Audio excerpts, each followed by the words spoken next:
Well, thank you so much for joining us for one of our weekly webinars. I'm Mark Schumacher. I want to welcome you.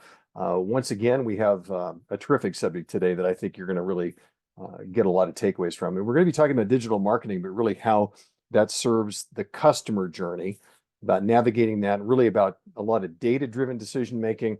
And an interesting word I'm going to throw out here is also we're going to really be talking to you a lot about when to pivot, when you're maybe going down a dead end digital marketing road and you need to make a decision to move on. So a lot about that decision making process today. Before we get to our guests in this conversation, let me just do a little bit of housekeeping here. First of all, if you're looking at the screen, down in the bottom of the screen, you'll see a Q&A tab. If you have a question, click on that, put that in there. We'll do our best to answer that question while we are here today. That's number one. Number two, this webinar and all others are going to be found at myhfa.org/webinar. That's where you will be able to not only see this on demand, but all the other wonderful subject matters we've had there. And it's also my pleasure to always thank our education and thought leader sponsor, Synchrony, for sponsoring our education here at HFA. So let me get right to our panel. Gentlemen, first of all, I'm really glad to have you here. We have Cameron May. He's a director specialist for Conquest Digital. That's a full service digital advertising agency. Does an awful lot in every aspect of the digital marketing spectrum. So Cameron, thank you for being here today. We appreciate it. And also Chris Long is vice president of marketing for Go Fish Digital. Also, they're a very dynamic, forward-thinking digital marketing company as well. So we've got a couple of experts here to really help us along. And I want to let the audience know that I've challenged both Cameron and Chris today to really think a lot about case studies. So as we come up with a lot of these conversations, if there's something that they think would give you a real-time example of how these have been adapted by retailers like you, they're going to do that. So gentlemen, thank you first and foremost for joining us. I appreciate it very much for your time. And I think where I'm going to start with this is that digging right into some of the topics that in previous to this webinar were brought up in conversations with y'all. And I'm going to start with you, Cameron. There's this one line that just stood out to me in the notes, and that is adapt or fall behind. And this kind of gets to my whole point about being able to pivot, et cetera. I know we're going to talk about some building blocks here first, but can you talk about the importance of this adapting? Because if you don't, I mean, clearly you're going to be left in the dust. Talk a little bit about that for us. Yeah, no, absolutely. So that's something where I think we've really seen that's always held true. I would say in all marketing and in digital especially, but that's something that over the past few years, it's just become more and more important and it's happening faster and faster. I think for a couple of reasons. You have a little bit more volatility, I think, than you used to, than you even had a few more years ago. And volatility maybe being a negative sense, but I think in the positive sense, advertisers are now demanding, rightfully so, and honing in on a higher level of trackability and accountability for their digital ad spends. And so, whereas before it was, well, let's give this 3 months or 6 months or however long to really try to figure out if we think it's working, that really is no longer something that you have to do. And if an agency like either of ours, whoever you're with, is really being a diligent partner. I mean, obviously, there's a balance to this. You do want to give a digital strategy time to optimize, to work, but you need to be looking at your KPIs, at your conversions, at your in-store foot traffic, at your increases in sales and whatnot. And there is an incredible importance now of saying, okay, well, I need to, be constantly tinkering and reevaluating the campaign and saying, okay, we're seeing a dip in engagement, we're seeing a higher cost per click in our AdWords. It's not translating to in-store sales, and so you know what? We're going to pivot. We're going to try OTT. We're going to try social mirroring, and not really necessarily being married to a strategy and playing that old game where you give it months and months to try and anecdotally decide if it's working. And appreciate that. And Chris, I wanted you to pick up on this too, because the reason I wanted to start here is because I think this is where so many of our members tend to dump a lot of, money into, and that is, it's almost like a rut, where it's just like, continue to pound on something when there might be indicators saying it's time to move on. Are you finding with your clients as well that maybe the biggest mindset is just to really think about what Cameron just said and not jump just to jump. But the point of the matter is really thinking about what you're doing and is it viable today where it might have been different 6 months ago? Yeah, absolutely. So I think it's an interesting question because marketing, as Cameron said, it moves so fast, right? And I think if there's anything the pandemic taught us all is that marketers are going to need to adapt year in, year out, right? And in the pandemic, it was consumer behavior changing, right? Where everything went from, main like a lot of in-store to, hey, consumers now really want online option, like online delivery, pickup options, right? And then how is that reflected in your site experience?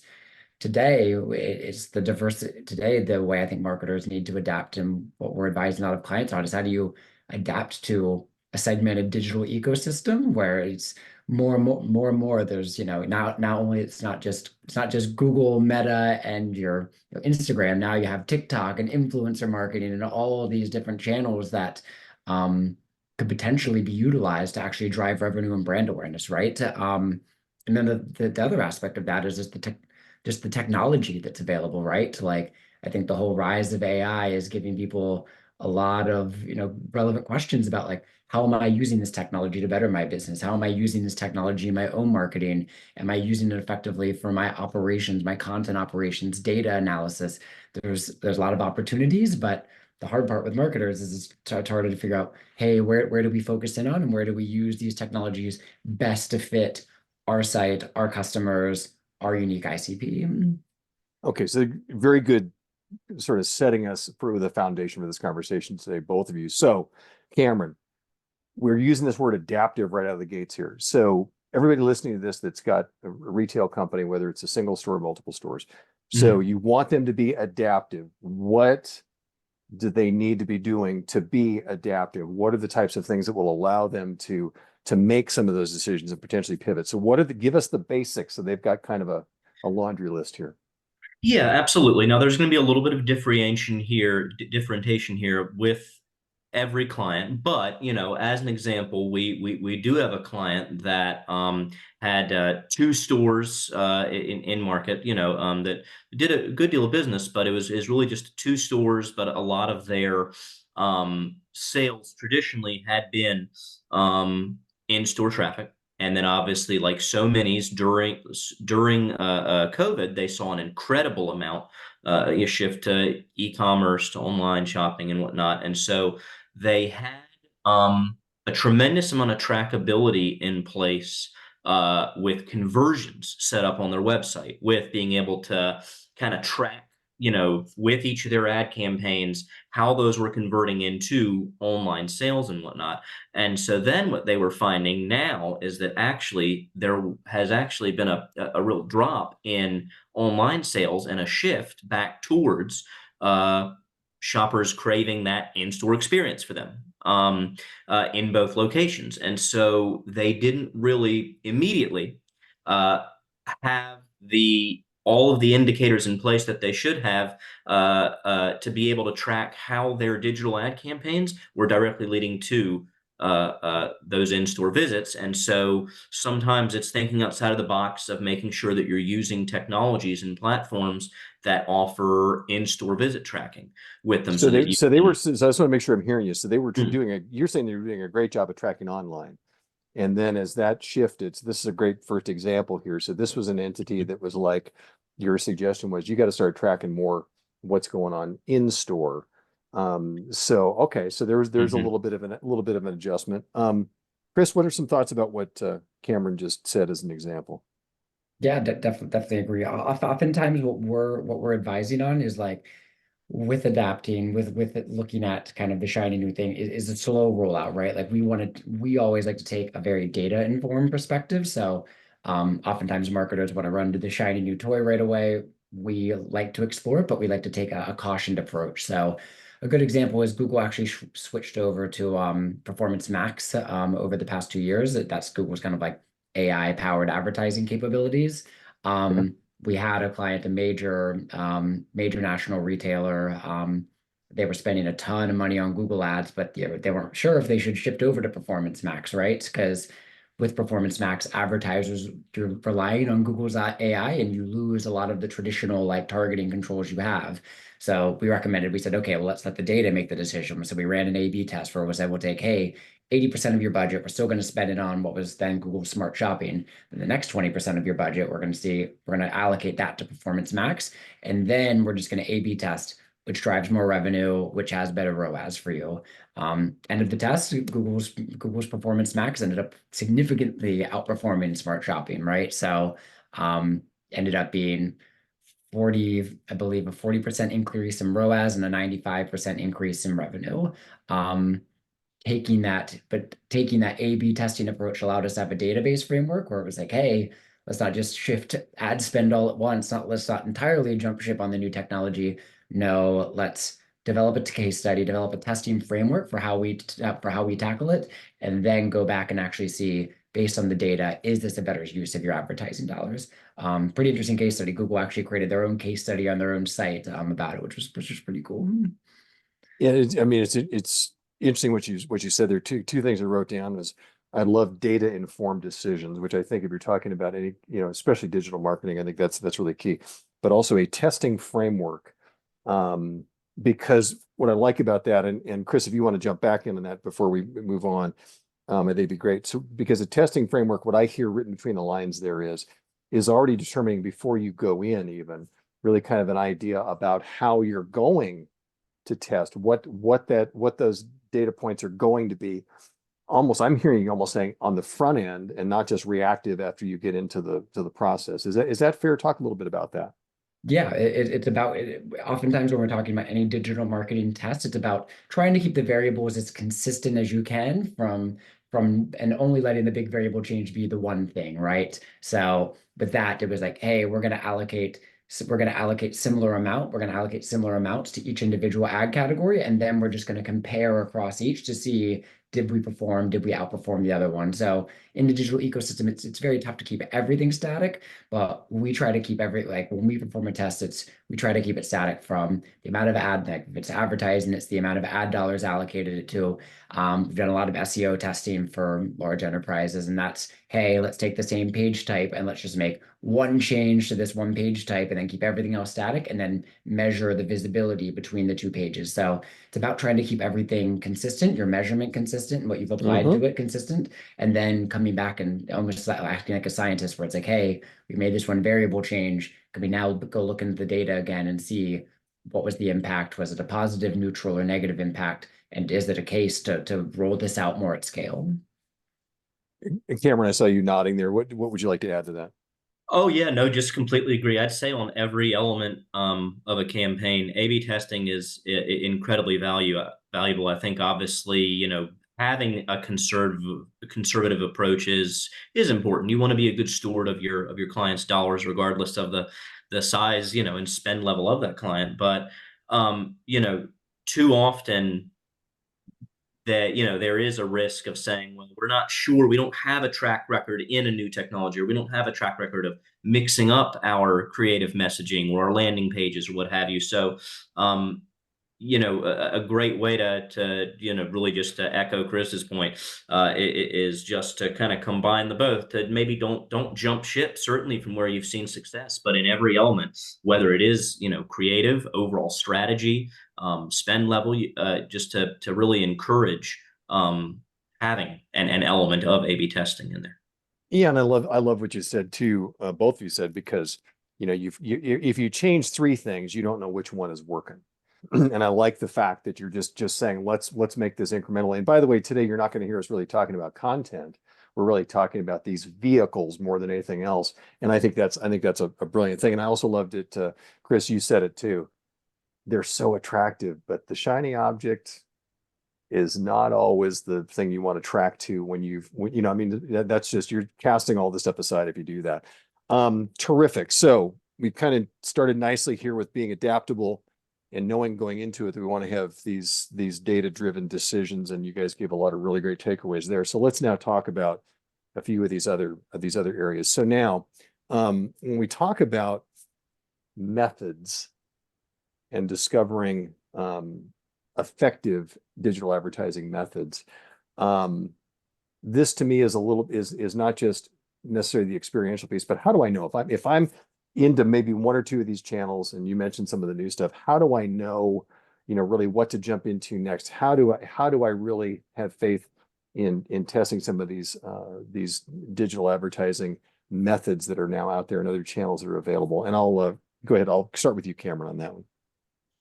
Sure, absolutely. So, I mean, really, it's twofold. One is, again, it kind of goes back to what we've already touched on having the importance of being able to pivot. I think when somebody is considering new technologies, having the appropriate budget and the appropriate level of commitment, whether, if we're talking about a 30, 60, 90-day test, so on and so forth, of making sure that when you do test something, that you are gearing it towards success, you're giving it the opportunity to work, but also that you're not doing something that's going to be irresponsible for your overall ad budget, for your profitability. As far as like which technologies someone should head into, that's really where it comes down to an agency like ours trying to be a really responsible partner. And just because there is new platforms out there, or even if there are platforms that have been around and have been incredibly successful for some stores and whatnot for years, sometimes I'll be talking with a client or a prospect who will say, well, I'm hearing about other stores that are seeing a tremendous amount of success in YouTube ads. Now, certainly that doesn't mean um, that we couldn't look into that, but you certainly, too often I think people make the assumption that every market and every store, every brand is the same. And really, there has to be, if we're doing our job responsibly, a high level of customability and of saying, whether it's because it's a shiny new product or even if it's just a very recognizable, you have the BMW effect of, oh, well, I want that. That's a big name, a name I recognize. There is no single digital product that I would, without any caveats or questions, recommend that everybody get into. That is a conversation that has to happen at the very beginning of being Fair. consultative, of saying, regardless of the data that you're seeing for other markets, for other competitors, other business models, we need to sit down with you, talk about your stores, talk about your, challenges, goals, and based off of, what we're hearing there, the product mix that we're going to recommend somebody then expand into and begin to test should be radically different if we've done our job right, rather than just copy and pasting a success story for one store owner in one market to another. Chris? Yeah, and I challenge a lot of people to think about like firstly your maturity as an organization in order to start testing, right? It's like that's a big part. If you're an advanced organization where you've been doing advertising, marketing for years, you know your customer segments, you know which products are your highest margin, then it's like, hey, now that we have a solid framework to return to, now we can start testing these other things. Now we do start testing influencer, we start testing TikTok, right? But maybe you're not there yet. Maybe you're kind of in the middle of your journey or the beginning, right? Well, then it's not a viable use of your budget, your time, your resources to start exploring these new things. If like, hey, we barely set up Google Ads and our geography targeting isn't quite there yet. Really, the fundamentals, a lot of really good wins are in the very boring basic things. So it's like setting up those to start right if you're more mature, earlier organization, and Okay. then slowly letting yourself get there as you're more advanced, right? As you build out a larger budget, then start testing out, these other platforms. So I want to make sure that I want to, as we put this question to bed then. So when we talk about discovering effective advertising methods, what I'm kind of hearing is you want to build it on wins, right? So what are a couple of the methods where you're doing well? And then from there, learn why you're doing well. And then that's why you kind of look for that next one. I mean, is that fair, Chris? I mean, I know I'm really good at oversimplifying things, by the way. So please feel free to broaden it out a little bit. No, nope, that's perfect. Yeah, it's figure out where you're doing well. Figure out like, hey, I did a market analysis, right? And I can see my biggest competitors are spending marketing dollars in these channels. I'm going to hyper focus on these one or two channels, right? maybe it's, maybe it's Google Ads, maybe it's social media, maybe, and then maybe through SEO, and then figure out, hey, what are they doing? How can I reverse engineer their market share and just figure out the basics from there and then start testing more innovative, creative ideas. So I think we generally like to think about it from a narrow focus and then expanding outward. Fair. Don't like the scattergun that just that throw all the spaghetti against the wall and see what sticks. Okay, we already have a good question here. I'm going to throw this out and let either of you jump in first here. Question came in that is, what is an example of something that has worked to attract customers and to engage customers? Already we got, listen, I know people are out there champing at the bit. They want some of this kind of stuff. How would you respond to that from a digital marketing strategy, customer journey point of view? Sure. So I'd say one, I mean, if your most basic is right, it's going to be developing an email list, right? If you want to attract and really engage your current customers, that's going to be one of the most 101 things you can do. That's a platform you don't have to pay That's so into. old You school, own Chris. customer Come on, man. data. That's so old school. Come on. Yep, but that's I'd say that's Hey, even just the basics, even just the love it. basics of doing that, right? It's like I think email is one of the most heavily underutilized channels. You own it. You're not reliant on an algorithm, right? You can completely control your messaging, your branding. It's one of the few fully uninterrupted spaces. I feel like we saw email go by the wayside a few years ago, and now we're starting to see it kind of come back in a big way. So that's a big one, right? If you just want one quick win channel, where can you use tap into your existing customers and better message your products to them? And you said something really key there. And I was being kind of flippant on that. I mean, yes, it's old school, but it has come back strong.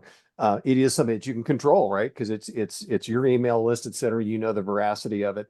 And the other part of that too is you're right, it is coming back more importantly. But I would also suggest, and this might be a webinar for another day, is a lot of the email content going out that was terrible. I think there's a lot of missed opportunities. I know you guys are going to nod like crazy on that one. Cameron, before I move on, do you want to talk about an example of something that you feel has really Yeah. worked to attract customers?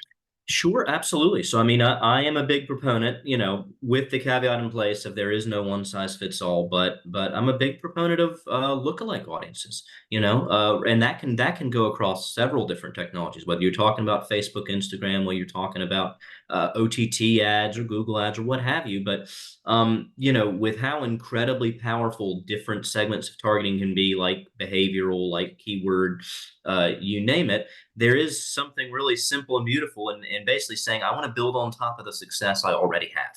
So if I already have a database of people that, are loyal customers, that these are ones that have engaged, that have spent with me, I just want to build on top of that. Find me more people like that. And so even though that does use an algorithm as maybe a counterpoint to Chris's point, which I totally agree on email, I think it is a way of saying, okay, well, let's find new people, but without trying to reinvent the wheel right now. Let's try to find more like the ones that we've already converted. Fabulous. Got a couple. I want to do a couple other questions here, and again, these are toss-ups, so feel free to jump in, whichever of you feels moved. I want to get to these a couple of questions, and we've already got a few more that are coming in here. This is a good one. What is the best way to get in front of customers early in the shopping journey? My Hmm. first take would be SEO because uh, especially if you're talking about like if you're talking about selling a higher end product, a higher price product, like not something that's, $2 at a convenience store, but $500 plus, like people take time to research those products. Like the more expensive your product is, the more touch points people require in order to make that purchase. So what that comes down to is if you want to get them in front of them early, you need to get your brand in front of them when they're in the shopping journey. And when they're in the shopping journey, not may be quite ready to buy, oftentimes that's mapped back to SEO. So someone might be when Okay. we're selling mattresses, right? Like writing a guide on mattresses, king versus queen. How do you choose one? How do you fit one that fits your sleep style? You could do the same thing for any product that you offer, right? But building out educational content that's going to map back to, hey, I'm looking and maybe interested in making this purchase, but I'm not really quite sure what the best fit for me is yet. Okay. SEO is going to be one of the crucial ones to do that because that's an opportunity for your brand to appear in a search result when before people have even made up their mind that they're going to buy their product. And for Sure. your brand to get that traffic, get the opportunity at conversion, and even if they don't convert, to be the educator along the way, that's going to go a long way to that customer making a purchase with you for that product, and even in the future, them seeing as your brand and as the expert, the author in that individual area. So SEO, especially if you're looking to hit people early in the early in the brand journey. journey, right? Like that's one of the best, most effective channels because that's the channel that's just you can get the customer, but even before they're, typing those really targeted queries, right? Sure. Getting to them early can really increase the chances of converting, and especially if you can position your brand as the educator and topical authority on any one given set of products. Okay. Cameron, any thoughts on that? Yeah, no, absolutely. I do agree. SEO would be a crucial part of that. I mean, I also think that the rise of OTT finally eclipsing traditional broadcast also speaks to that. And I think it's why for years people did pour so much money into broadcast, is it does have that very powerful brand level positioning for your store of going into people's living rooms and whatnot, and having that higher level message. Far too often I will talk to people who they're really not doing anything at the top of the funnel. They're just pouring all of their money into pay per click, and it's like, well, okay, that's a very, very limited. You don't really have a funnel at all. That's just kind of a trap door that you hope works. And so I think OTT not only certainly being, again, the sort of the way of the, not even the future, it's the now, since it has overtaken, but also then therefore being able to customize and limit your geography and your Yeah. demographics. Now you can get much more specific with something like that would maybe be more directed towards an audience further down the funnel. But I think for that high level brand level awareness, there's a lot of flexibility to how these technologies work, and so you have to diversify your strategies to say, okay, well, I'm gonna keep my targeting very broad, and I want to kind of do that new digital spin on a very old trick. Love it. And as a quick follow-up, because this was something else that was on the question list too, Chris, we're talking about SEO. Are there any new optimization strategies out there right now that the folks listening should be aware of, since you put a premium on it right now? Sure, no problem. Yeah. So, well, the big one is, especially for commerce brands, right? Is this is a very important one. One of Google's biggest competitions isn't necessarily Bing. It's actually Amazon. Amazon is where it's like if you think about another place where someone is going to search for something that is not Google, it's actually Amazon because a lot of people go directly to Amazon and type in a product inventory.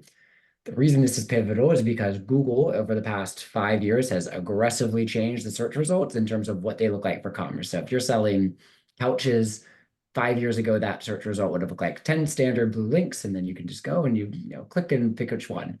Search couches today, you are getting an entirely different experience. Now you are getting product listings and very high quality images directly in the search results. On the left-hand rail, you're getting this like faceted navigation category page like experience where you can, if it was mattresses, you could type in by queen, twin, you can start to filter it down.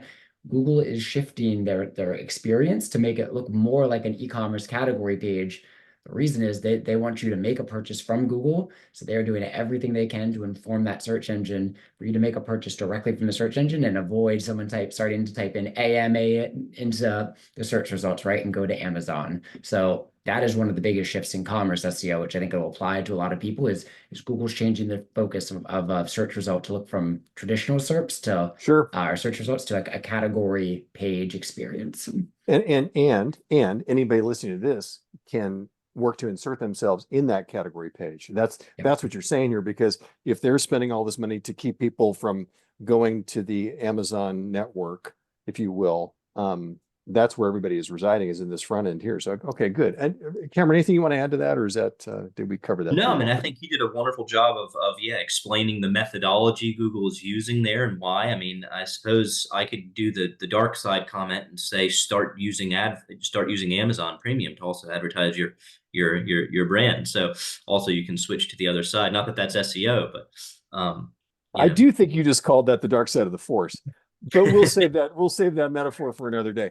But one of the things, Cameron, that you said, and I think that's interesting is that, we want to, pick apart a little bit the funnel process, but we are kind Mm, of taking a full funnel approach today and kind of looking at all aspects of this. And a question came in, I think is a really good one to base on that, is when is the right time to move to the next level of the funnel, choosing a different objective for your campaign. So it says here, for example, moving from a traffic campaign to a lead campaign. That's a pretty granular question, mm. but one that a lot of people are asking and facing.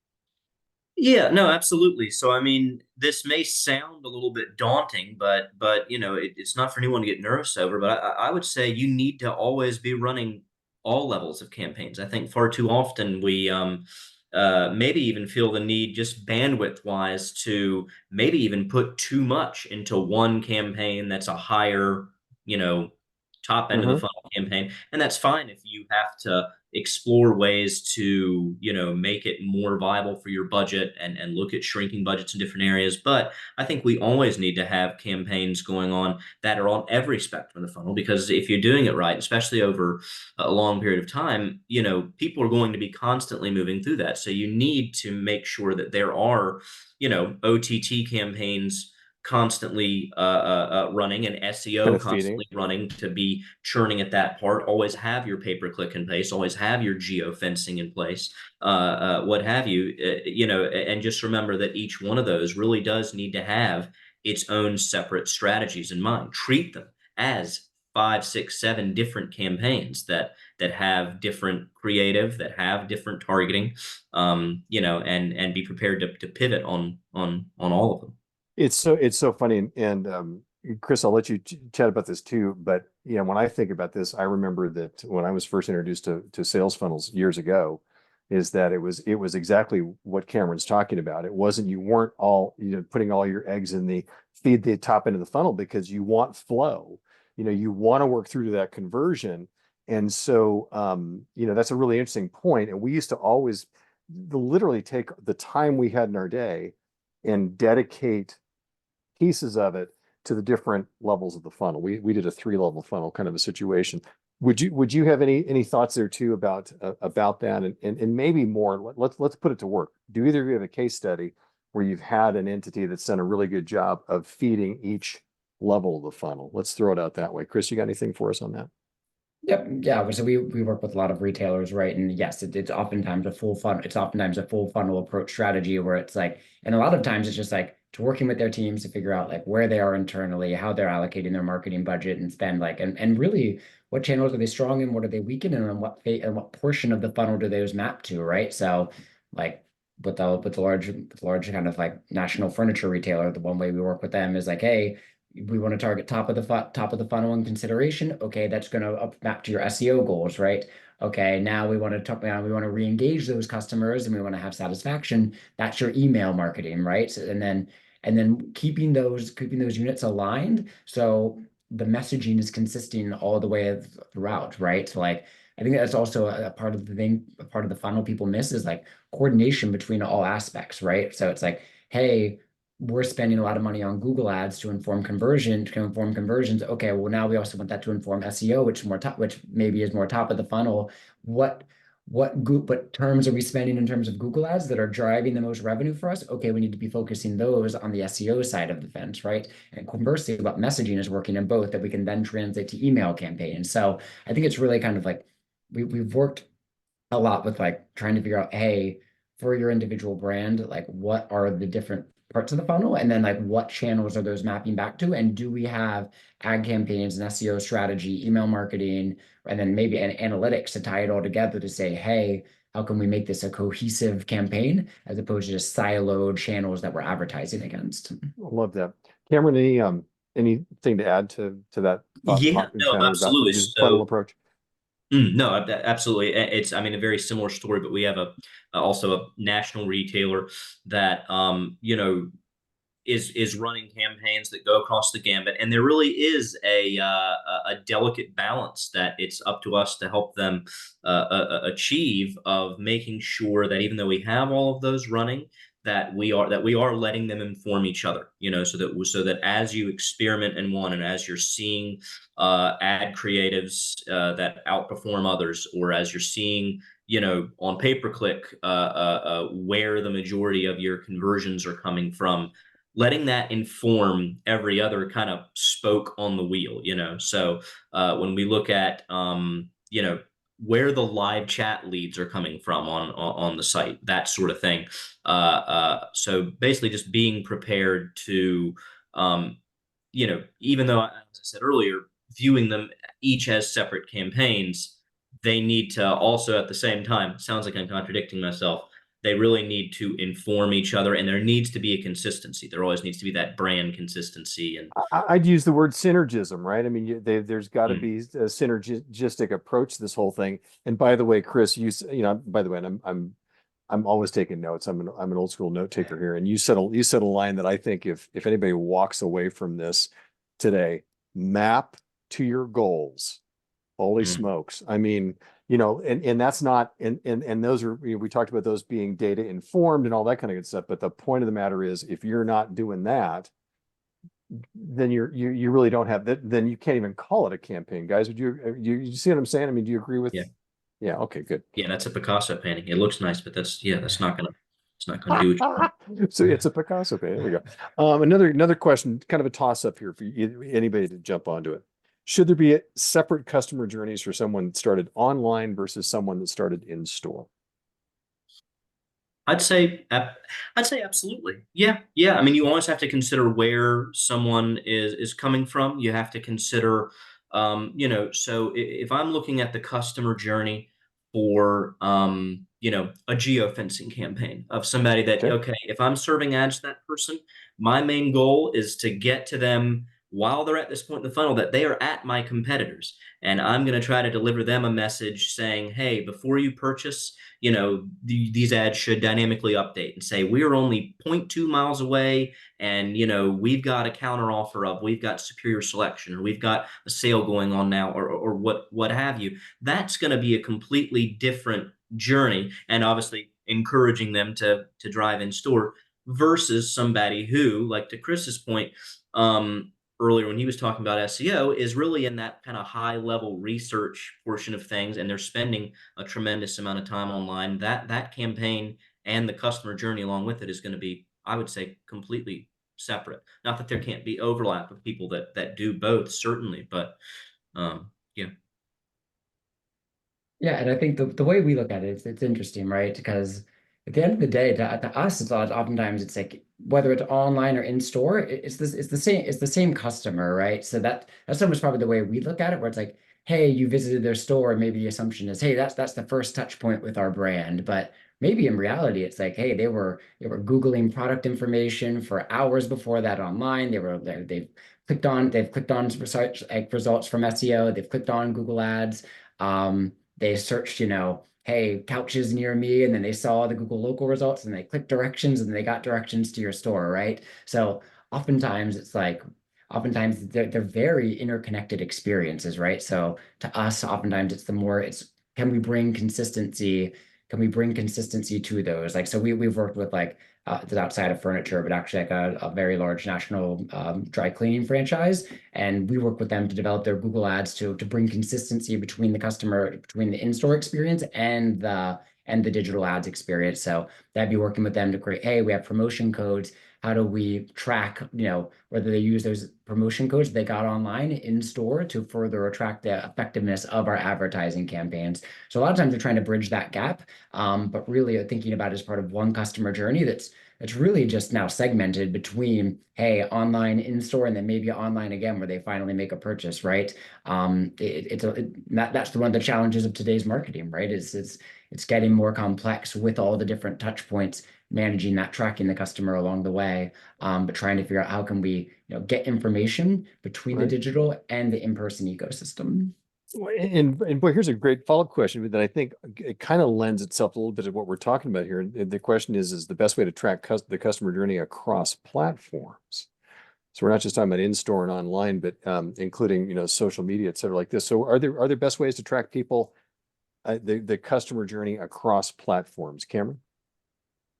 Yeah, absolutely. So there are obviously some technical limitations to that, but I do Right. think that when you are talking and considering different digital partners, you do have to dig a little deeper and asking about, is this one who has the technology in place to be able to do cross-platform targeting, who has I don't want to get too much into the word salad of it, but that has DSPs in place that are able to kind of let you go across, have your conversion tracking and your overall ad campaigns kind of feed into one system so that you can see how your ads across Google, across Meta, across you name it, whatever product you're on, are affecting one another. I think for too long that was a limitation, and I think in some cases, where I'll be talking to someone, they will still kind of be stuck in there.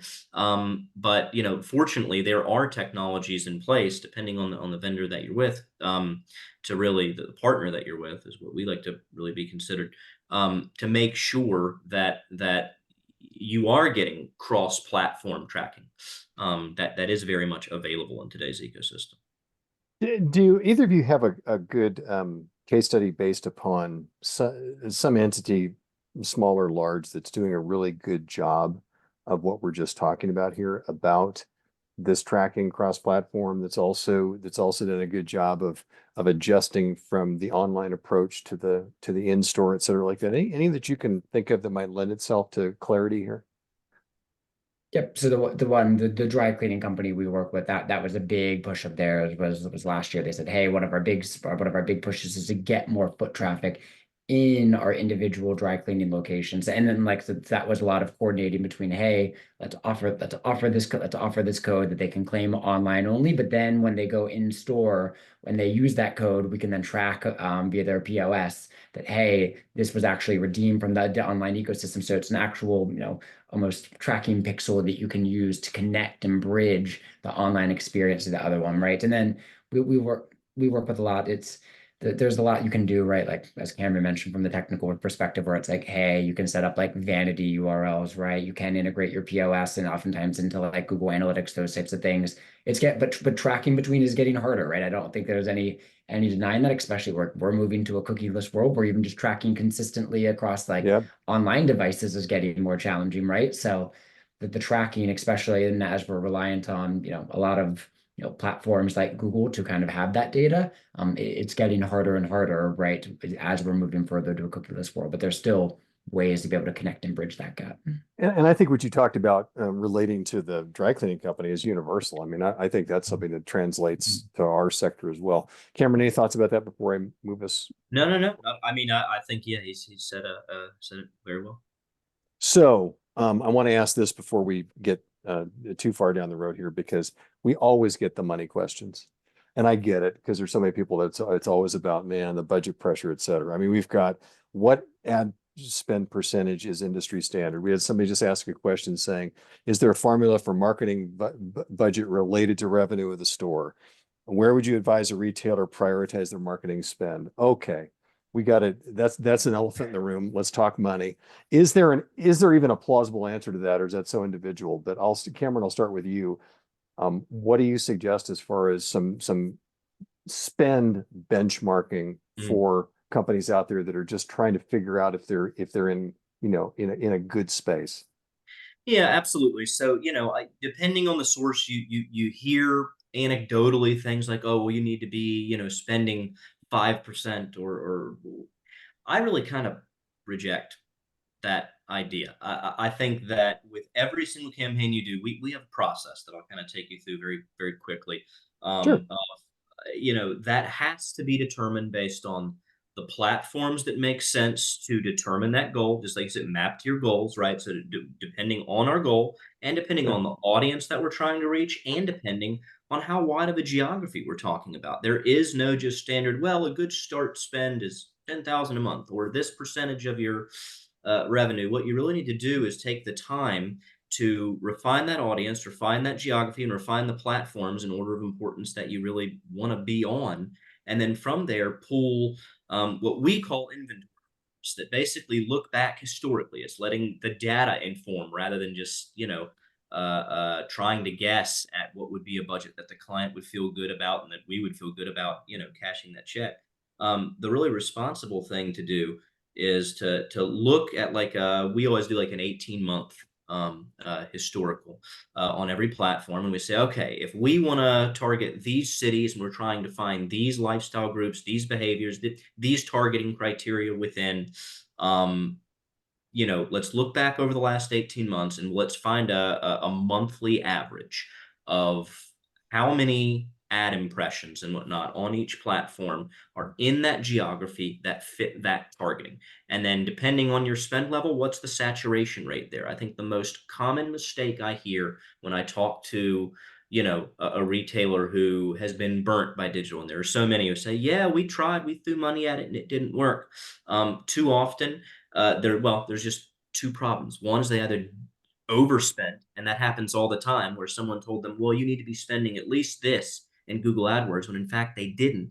Or they underspent, right? They were trying to hit far too many people with a budget that wasn't sufficient. Their frequency was shot, so it was kind of doomed from the start. And so, really, we just try to remove any kind of, anecdotal evidence about it or any kind of gut feeling about it and say, okay, let's actually look at the inventory and determine customized to that campaign, who you're trying to reach, where it's running, what's going to be the spend level that's going to get your campaign to a capture rate that's actually going to break through all the noise and move the needle for you. So we actually make that part of the discussion, that we try to almost reduce that to a formula for every campaign to say this is what responsibly, if we're going to attack these objectives, this is what it's going to take to show success. There is no easy one answer. In a map to the goals, right? That's the new mantra, man. I've got it, Chris. You And get a Chris, t-shirt. I've already copyrighted. No, I love it. you got no Yep, stamps. I'll take it. Yep, no royalties. So, but Chris, let me ask you this: do you have a great example of a really good spend? I mean, I know we're having, I know that you guys are both, you resist giving a formulaic, here's how much you spend or percentage. But do you have an example of a great spend, something where you think, man, they put the right amount toward the right channel, the right digital piece, and it paid off? Do you have any examples like that would help? Yeah, that's a great question. It's one thing, it's tough to allocate like an exact spend where it's like, hey, you like as Cameron said, it's hard to broadly like assess across like different businesses and have different business goals. I will say there's oftentimes like minimum thresholds, right? Where it's like, hey, if you come and say, hey, we want to run Google ads and our Google shopping ads, and the budget is, $1,000 a month, that might not be enough to get enough data to even know like if something's working, right? So there is some like minimum thresholding to even kind of start taking advertising steps, right? um Once again, it comes down to like a very like testing based approach to us, right? So for us, it's very like, hey, we tried this channel, here's our CPA, we tested this again. Like this is something that's common actually in like a lot of our B2B clients, where it's like, hey, we'll test like Google ads, LinkedIn, Twitter advertising, right? And then we'll say, hey, across these three channels, where do we have the lowest CPA? Then we can start to like really hone in on, okay, what is the most efficient channel to use for the advertising efforts, right? So like that's oftentimes how we're thinking of it, is like, hey, if there's enough budget here, let's run it, let's test it, and let's actually see for each individual channel what's the most effective use of your ad spend given each individual advertising platform's parameters. Okay. Cameron, any thought about a great example of a spend? I mean, yeah, no, absolutely. We did have a business that I kind of threw out the clue earlier when I had them in mind when I thought about a company that was overspending on one platform. They were overspending on Google Ads. They were overspending on YouTube TrueView, and they were overspending on pay-per-click. Not that they didn't need to be in both of those places, but they were putting way too much of their spend there. We took them through our process. They were getting conversions from, but when they were actually looking at their CPA, I mean, it was way too high. So, and they were looking for ways to hit really large segments of audiences that they just weren't hitting because they were getting way too narrow in their approach and Okay. just overspending in those two platforms. So when we kind of did our process of, okay, let's actually look at the inventory that's available there to make a data driven decision here, we saw pretty quickly, hey, you're really getting diminishing returns spending 20 grand a month in AdWords and YouTube, when really your capture rate is very healthy there when you're at half that spend, and then you can be diversifying into other technologies. So that's exactly what they did. They then started to introduce mobile conquesting or online audio ads or OTT and whatnot. And as they did that, not only did they start to reach that newer audience, have a much more just cost effective CPA and whatnot, and it just for that to lower. But they actually started to get it really is holistic, so that as you do diversify and have just the right spend that you've determined on every single platform, then they were getting more conversions on their pay-per-click and their YouTube ads, just because it was working as a whole. Okay. Yeah, I think we've I think we've answered some of these other question areas with a lot of our conversation today. So it really sounds to me like if I was going to ask you guys about the digital strategies to attract new customers, I hear you saying, it is truly, SEO is critical. Your email database is critical, and also OTT is really the most effective there. Let's talk briefly though about conversion. Let's get to that part of the funnel. So, Chris, what are some of the strategies digitally you're seeing that have been the most effective to convert all of the folks you're jamming in the top of the funnel to make that sale? Can you talk a little bit about that for us? Sure. So I think firstly is like it comes down to like one is your website experience, right? Especially if you're attracting people to actually if you're attracting people from paid media, from SEO, from maybe even OTT, right, to your website. Like what does that site experience look like? Like, and that's something I think is highly overlooked. Like, so if you have an e-commerce functionality, like what do your category pages look like? Do they have filtering options? Do they have multiple product images, pricing, discounts? What about your product pages? Do they tell the story about your product? Once again, multiple high quality, do they have multiple high quality images, review systems? How many reviews do you show? Related product carousels, products you also buy with things, right? So like these are things that like that could scale, you could scale improving conversions, right? So if you took your product page and said, hey, we don't have a section that has related products, or we don't have a section that talks about like products that people also buy with this, well, adding those two modules might directly improve conversions, not to only say it'll help your SEO, right? So just taking a look at the website experience as a whole, because I think sometimes that's a very easy thing that can often go overlooked. And then from there, if you want to get more advanced, right, you can then do what's called CRO, conversion rate optimization. And then you're actually applying like direct tests where it's like, hey, if I made the image on our product pages like this, maybe I made it much larger and maybe I made it much brighter. Now all of a sudden you can test and say, it's like half of your traffic will go to the new page, the other traffic will go to the original page. And then you can start to see, hey, if we have enough data, that this page actually converts statistically much better than the other one. So you can actually use tools, right, to actually understand, like, hey, how do I improve website performance with CRO? You can apply that same thing for your category pages. So once again, a data-based approach using these kind of methods, but at the minimum, right, even if you're not at the point where you have enough traffic or you're advanced enough to start doing conversion rate optimization, looking at your website experience and then looking at big players, right? Looking at big competitors. What are they doing with their site experience? What are they doing that is, how do they encourage people to look at more products? How do they have a frictionless checkout experience? How do they integrate their other marketing efforts and integrate their email, right? So throughout, what are they doing to drive conversion? And then what are some simple things that we can do to improve conversions on our site? Cameron, what do you think when it comes to Yeah. digital strategies for conversion specifically? Yeah, absolutely. So, I mean, there are some technologies in the ad world that we do see a lot more success that are on that lower end of the funnel of getting people to convert over. Certainly, that can be a strength of AdWords. That can absolutely be a big strength of things like address targeting and custom audience targeting. Of once we actually already have a sure enough database now of people that we're aware. We have we're always encouraging sign up for our loyalty club or our newsletter or what have you as you're building a database, an email e-blast database, doing things like address targeting and custom audience targeting that has very specified messaging, knowing that these are people that are aware of your brand, they've engaged with your brand, maybe they're former customers, you name it, and really kind of giving specific kind of aggressive advertising there. But I think Chris also totally hit it on the head in saying it doesn't matter what I do. I like to tell people that your website is your showroom. And so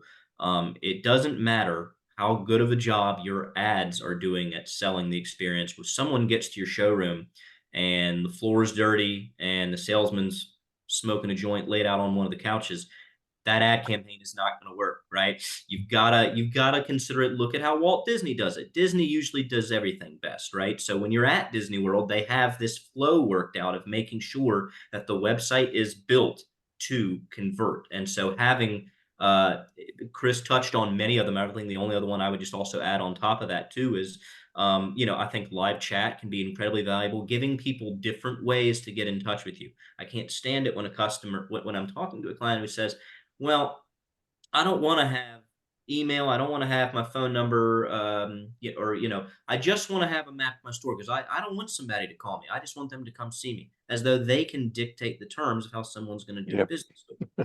You've got to give them options and meet them where they are. And so I think having something like live chat that has a great way of turning your site into a lead generation platform, into getting those people and giving them again different options of how they want to engage, is gonna yield, a lot more conversions. We have just a couple more minutes. Chris, let me ask you this. Are there some new technologies that we've not talked about that retailers need to be aware of right now relating to digital marketing? Yeah, I mean, I think the big one is ChatGPT. Still, it's like if you are not using ChatGPT, it's $20 a month for the pro version, right? It is one of the most game-changing technologies. It will allow you to scale your marketing. It allows you to do so much, right? Like you could upload your Google Ads data and say, hey, what are my most underperforming? What are my most underperforming like individual ad campaigns, right? And it will tell you that. You could have it write ad copy for you. You could have it.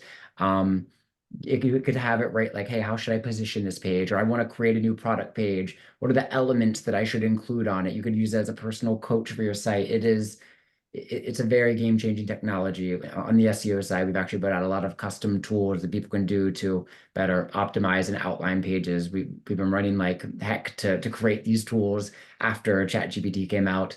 I think AI is as marketers, we need to be embracing it and we need to be getting more comfortable with how we can use it, right? And that goes beyond just, hey, I'm going to create a bunch of content with it. It's, hey, how can I use it as a coach to better help me achieve my goals? How can I use it to analyze data, to get insights, ask it questions that, if I had to ask someone else, it would take them 30 minutes to respond.